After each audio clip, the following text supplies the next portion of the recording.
Hey guys, welcome back to Ramesh cooking channel. ಇವತ್ತು ಬಂದುಬಿಟ್ಟು ನಾನು ಆನಿಯನ್ ಪಕೋಡ ಆ್ಯಂಡ್ ಕೊಬ್ಬರಿ ಚಟ್ನಿನ ಮಾಡಿದ್ದೀನಿ.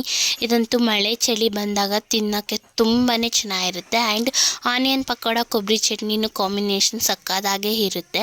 ಈಗ ಮಾಡೋದು ಹೇಗೆ ಅಂತ ನೋಡ್ಕೊಳ್ಳೋಣ.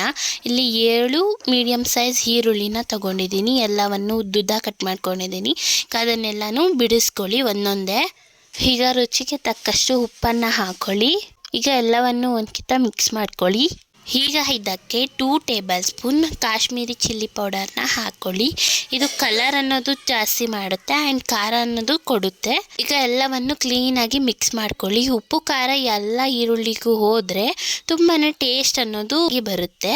ಈಗ ಸಣ್ಣ ಸೈಜಿಂದು ನಿಂಬೆ ಹಣ್ಣಿನ ರಸನ ತಗೊಳ್ಳಿ. ಬೀಜ ಎಲ್ಲ ತೆಗೆದುಬಿಡಿ. ಹುಳಿ ಹಾಕೋದ್ರಿಂದ ಟೇಸ್ಟ್ ಅನ್ನೋದು ಇನ್ನೂ ಚೆನ್ನಾಗಿ ಬರುತ್ತೆ. ಇದಕ್ಕೆ 15ರಿಂದ 16 ಕರಿಬೇವಿನ ಎಲೆನ ಹಾಕ್ಕೊಳ್ಳಿ. ಇದು ಯಾಕಪ್ಪ ಅಂದರೆ ಕ್ರಿಸ್ಪಿನೆಸ್ಸು ಸಹ ಕೊಡುತ್ತೆ ಆ್ಯಂಡ್ ಎಣ್ಣೆಲಿ ಕರೆದಿರೋವಂಥ ಕರಿಬೇವಿನ ಸೊಪ್ಪು ಟೇಸ್ಟು ಸಹ ತುಂಬಾ ಚೆನ್ನಾಗಿರುತ್ತೆ. ಅದರಿಂದ ಪಕೋಡ ಟೇಸ್ಟೂ ಸಹ ತುಂಬಾ ಚೆನ್ನಾಗಿ ಬರುತ್ತೆ. ಈಗ ಎಲ್ಲವನ್ನು ಮಿಕ್ಸ್ ಮಾಡ್ಕೊಳ್ಳಿ. ಈಗ ಇದಕ್ಕೆ 2 ಟೇಬಲ್ ಸ್ಪೂನ್ ಕಡಲೆ ಹಸಿಟ್ಟನ್ನ ಹಾಕಿ ಎಲ್ಲವನ್ನು ಮಿಕ್ಸ್ ಮಾಡ್ಕೊಳ್ಳಿ. ಈಗ ಮತ್ತೆ 1 ಟೇಬಲ್ ಸ್ಪೂನ್ ಕಡಲೆ ಹಸಿಟ್ಟನ್ನ ಹಾಕ್ಕೊಂಡು ಚೆನ್ನಾಗಿ ಮಿಕ್ಸ್ ಮಾಡ್ಕೊಳ್ಳಿ. ಮತ್ತೆ 2 ಟೇಬಲ್ ಸ್ಪೂನ್ ಕಡಲೆ ಹಸಿಟ್ಟನ್ನ ಹಾಕ್ಕೊಳ್ಳಿ. ಈಗ ನಾವು ಬಿಟ್ಟು ಕಡಲೆ ಹಸಿಟ್ಟನ್ನ ಹಾಕೋದ್ರಿಂದ ನಮಗೆ ಕ್ರಿಸ್ಪಿನೆಸ್ಸು ಸಹ ಚೆನ್ನಾಗಿರುತ್ತೆ. ಈರುಳ್ಳಿನಲ್ಲಿ ಮುಂಚೆನೇ ನೀರಿನಾಂಶ ಇರೋದ್ರಿಂದ ನೀರು ಹಾಕೋಕ್ಕೆ ಹೋಗಬೇಡಿ. ಹಾಗೆ ಮಾಡಿ, ಅದೇ ತುಂಬ ಚೆನ್ನಾಗಿ ಬರುತ್ತೆ. ಈಗ ಎಲ್ಲವನ್ನು ಚೆನ್ನಾಗಿ ಮಿಕ್ಸ್ ಮಾಡಿದ್ದಾದಮೇಲೆ ಇದನ್ನು 10 ನಿಮಿಷ ನೆನೆಯೋಕ್ಕೆ ಬಿಡಿ. ಪ್ಯಾನ್ನ ಇಟ್ಟು ಅದಕ್ಕೆ ಅರ್ಧ ಲೀಟರ್ ಎಣ್ಣೆನ ಹಾಕಿ ಅದನ್ನು ಕಾಯೋಕ್ಕೆ ಬಿಡಿ. ಈಗ ಇದು ಚೆನ್ನಾಗಿ ನೆಂದಿದೆ. ಈಗ ಎಣ್ಣೆ ಕಾದಿದೆಯಾ ಅಂತ ಚೆಕ್ ಮಾಡೋಣ. ಈಗ ಚೆನ್ನಾಗಿ ಕಾದಿದೆ ಇದು. ಈಗ ಎಣ್ಣೆಗೆ ನಾವು ಮಾಡಿಟ್ಕೊಂಡಿರೋ ಅಂತಹ ಹಸಿ ಹಿಟ್ಟನ್ನ ಒಂದೊಂದಾಗಿ ಬಿಡ್ತಾ ಹೋಗೋಣ. ಎಣ್ಣೆ ತುಂಬ ಕಾದಿರುತ್ತೆ, ಹುಷಾರಾಗಿ ಮಾಡಿ. ಈಗ ಇದು ಬ್ರೌನ್ ಶೇಡ್ಗೆ ಬಂದಿದೆ. ಈಗ ಇದನ್ನು ತೆಕ್ಕೊಂಡು ಬಿಡೋಣ. ಈಗ ಇದಕ್ಕೆ ಕಾಂಬಿನೇಷನ್ ಕೊಬ್ಬರಿ ಚಟ್ನಿ ಅಲ್ವಾ, ಅದನ್ನು ಹೇಗೆ ಮಾಡೋದು ನೋಡೋಣ ಬನ್ನಿ. ಹಾಗೆ ನಮ್ಮ ಚಾನಲ್ನ ಯಾರೆಲ್ಲ ಹೊಸದಾಗಿ ನೋಡ್ತಿದ್ದೀರೋ ಪ್ಲೀಸ್ ಸಬ್ಸ್ಕ್ರೈಬ್ ಮಾಡ್ಕೊಳ್ಳಿ.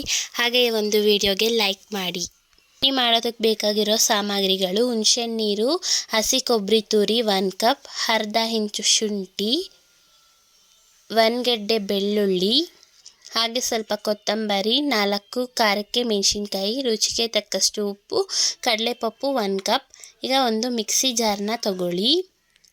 ಅದಕ್ಕೆ 1 ಕಪ್ ಹಸಿ ಕೊಬ್ಬರಿನ ಹಾಕ್ಕೊಳ್ಳಿ. ಹಾಗೆ ಇದಕ್ಕೆ 1 ಕಪ್ ಹುರ್ಗಡ್ಲೆ, ಇದಕ್ಕೆ ಸ್ವಲ್ಪ ಕೊತ್ತಂಬರಿ, ಹುಣಸೆ ಹಣ್ಣಿನ ನೀರು, 4 ಮೆಣಸಿನ್ಕಾಯಿ, ಹಾಗೆ 1 ಗೆಡ್ಡೆ ಬೆಳ್ಳುಳ್ಳಿ, ಅರ್ಧ ಇಂಚು ಶುಂಠಿ. ಈಗ ರುಚಿಗೆ ತಕ್ಕಷ್ಟು ಉಪ್ಪು, 1 ಕಪ್ ನೀರನ್ನ ಸೇರಿಸ್ಕೊಂಡು ಚೆನ್ನಾಗಿ ಗ್ರೈಂಡ್ ಮಾಡ್ಕೊಳ್ಳಿ. ಈಗ ಗ್ರೈಂಡ್ ಆಗಿದೆ ನೋಡಿ, ನುಣ್ಣಗೆ ಗ್ರೈಂಡ್ ಮಾಡ್ಕೊಂಡು ಬಂದಿದ್ದೀನಿ. ಈಗ ಒಗ್ಗರಣೆಗೆ ಒಂದು ಪ್ಯಾನ್ ಇಟ್ಟು ಅದಕ್ಕೆ 3 ಟೇಬಲ್ ಸ್ಪೂನ್ ಆಯಿಲ್ನ ಹಾಕ್ಕೊಳ್ಳಿ. ಆಯಿಲ್ ಚೆನ್ನಾಗಿ ಕಾದಿದ ನಂತರ ಅರ್ಧ ಟೇಬಲ್ ಸ್ಪೂನ್ ಸಾಸಿವೆ, ಅರ್ಧ ಟೇಬಲ್ ಸ್ಪೂನ್ ಜೀರಿಗೆ ಹಾಕ್ಕೊಳ್ಳಿ. ಈಗ 15 ಕರಿಬೇವಿನ ಸೊಪ್ಪು, 2 ಬ್ಯಾಡಗೆ ಮೆಣಸಿನ್ಕಾಯಿ ಹಾಕ್ಕೊಂಡು ಫ್ರೈ ಮಾಡ್ಕೊಳ್ಳಿ. ಈಗ ಮಾಡಿಟ್ಕೊಂಡಿರೋ ಚಟ್ನಿಗೆ ಒಗ್ಗರಣೆ ಹಾಕ್ಕೊಳ್ಳಿ. ಈಗ ಚೆನ್ನಾಗಿ ಮಿಕ್ಸ್ ಮಾಡ್ಕೊಳ್ಳಿ. ಈಗ ರುಚಿಕರವಾದ ಕೊಬ್ಬರಿ ಚಟ್ನಿ ರೆಡಿ. Simple recipe. ಈಗ ಚಟ್ನಿ ಪಕೋಡ ಸೂಪರ್ ಆಗಿದೆ. ಹಾಗೆ ಈ ಒಂದು ವಿಡಿಯೋಗೆ ಲೈಕ್ ಮಾಡಿ, ಶೇರ್ ಮಾಡಿ.